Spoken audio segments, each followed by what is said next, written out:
La deuda en sí no es mala, puede ser una estrategia razonable si viene asociada a ampliar la capacidad económica que uno pueda tener.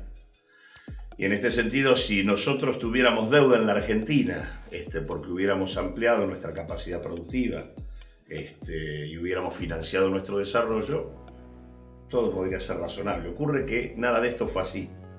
Hay deuda privada, que es la que tomamos como individuos para con un banco, con un familiar, con un amigo, o deudas comerciales entre privados. Y después está la pública.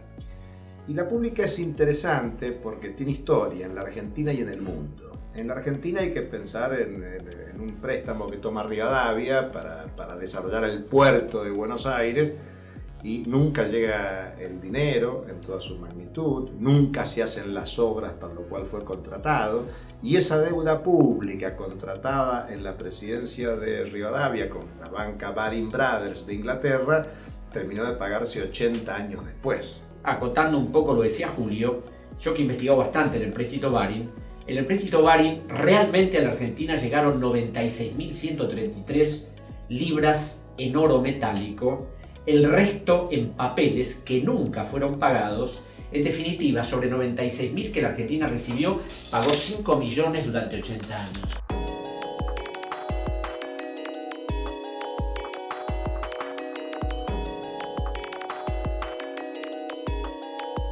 El gran endeudamiento de la Argentina de los años 70, que hoy nos preocupa al conjunto de la sociedad argentina, tiene que ver con una estrategia de cambio de modelo de acumulación del capitalismo argentino en los años 70, que está asociado a la Ley de Entidades Financieras de Martínez de Hoz, que en el 2014 todavía está vigente. Tenemos los argentinos una deuda sobre nuestras cabezas que es fruto de un proceso que nada ha tenido que ver con el desarrollo del país, al revés, ha sido un mecanismo de acumulación de los principales grupos empresarios locales y extranjeros, y al mismo tiempo es una deuda que tiene niveles importantes de ilegitimidad y de ilegalidad, que en ningún caso hasta el momento los gobiernos que hemos tenido han afrontado con claridad. Mucha gente puede pensar, bueno, estas son subjetividades sobre la deuda, habrá que ver si están así.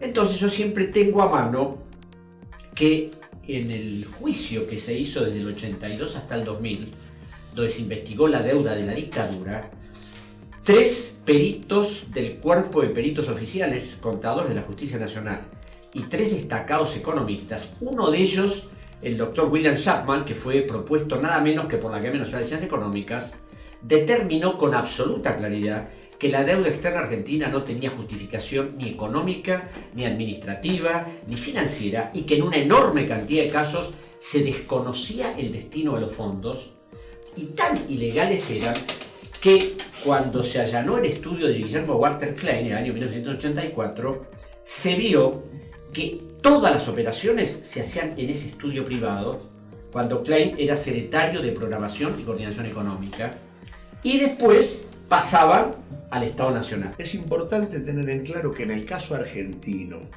y sobre todo desde mediados de la década del 70 en adelante, el origen de la deuda asociado a la reestructuración de la economía nacional es deuda privada. Es decir, la deuda no comienza en la Argentina porque la toma el Estado. La toman los grandes capitales locales. Por eso la importancia del estudio Klein. Es deuda privada originalmente, que luego, a través de un conjunto de mecanismos, donde tuvo un papel muy relevante Domingo Cavallo, el principal instrumento fue los denominados seguros de cambio, se fue transfiriendo la deuda a la responsabilidad estatal. Pero agregar también que además de esa deuda privada, había una deuda pública muy difícil de mostrar, pero tiene que ver con la dictadura militar y la necesidad del Estado dictatorial de financiar, incluido el proceso de conflicto con Chile, Beagle, el conflicto con Inglaterra por Malvinas del 82 y por supuesto sostener el aparato militar represivo, con lo cual muchos estudios explican que buena parte del endeudamiento en tiempos de la dictadura tenía que ver con los objetivos político-militares. Es tan ilegítima no solo porque tiene que ver con un proceso dictatorial, sino porque nunca se tomó en función de las necesidades de la política pública, sino en función de las necesidades de acumulación de los capitales más importantes. Un Estado que es funcional a ese sector privado y un Estado que necesitó mantener el estado de excepción, de represión, de militarización, son elementos constitutivos del endeudamiento público contemporáneo.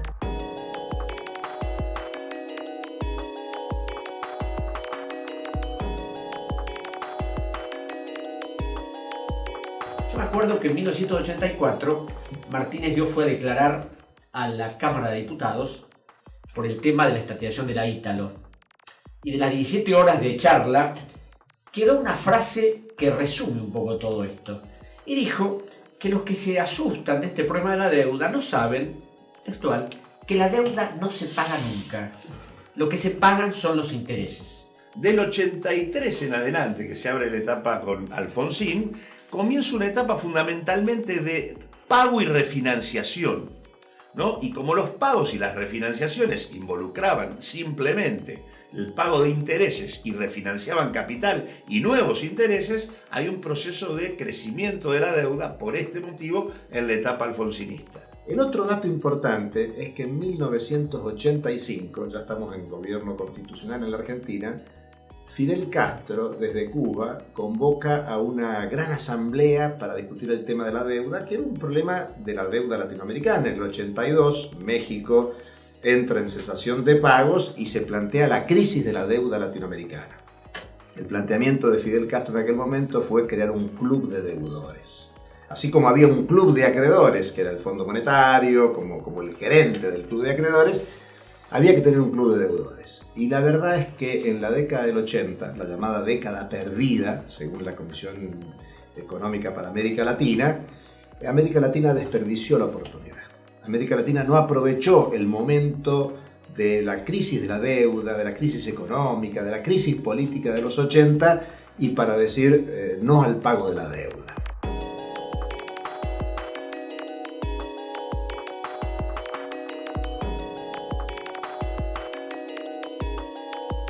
Y a partir de los 90 tenemos una nueva etapa de generación de endeudamiento que está asociada a una política interna que implicó un desfinanciamiento brutal del Estado argentino, en donde juega todo el proceso de privatización del sistema previsional, ¿no? Sobre la base de la baja de contribuciones patronales y la creación del sistema privado de fondos de pensión. Esto genera un agujero en el sector público monumental que, al ser financiado con nuevo endeudamiento, hace expandir la deuda a los 140.000 millones de dólares que terminó teniendo a finales de los 90. O sea, a partir del 92, cuando se hace el Plan Brady, Cavallo declara a todos los medios que la deuda en el año 2000 va a ser un lejano recuerdo porque directamente ni va a existir. Y cuando se hace el Plan Brady, la deuda era de 62.000 millones de dólares, cuando se va a Menem era casi 145.000.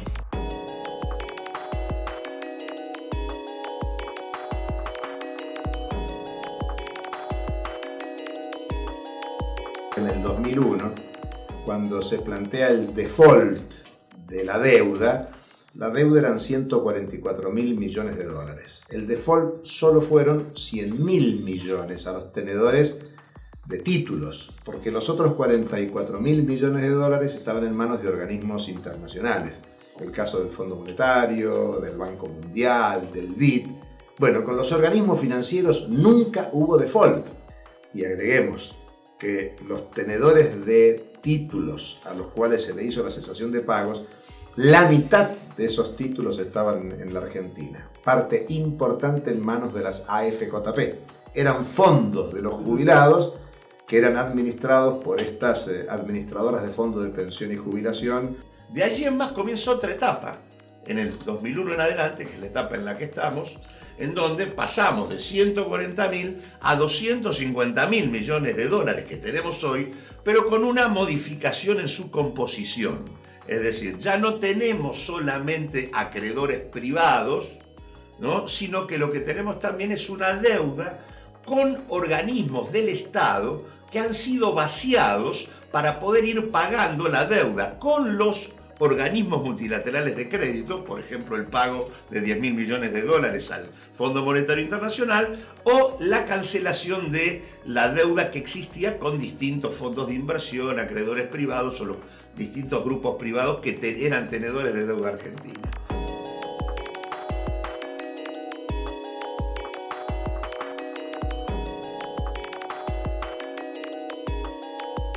Muchas veces se habla del desendeudamiento que produjo este gobierno. En realidad lo que este gobierno produjo es la reducción de la deuda con los organismos multilaterales y los acreedores privados y la expansión de la deuda con organismos públicos que recibieron papeles del Tesoro y consecuentemente ven vaciado su patrimonio. Muchos creen que el tema de la deuda es un tema complejo que no tiene que ver con la vida cotidiana. Lo que estamos tratando de decir es porque la deuda pública es gigantesca, el Estado sigue presionando con un régimen tributario regresivo, principalmente con impuestos al consumo, como es el caso del IVA, y por lo tanto los trabajadores activos, pasivos, la mayoría de la población empobrecida, termina sufriendo las consecuencias de esta deuda pública.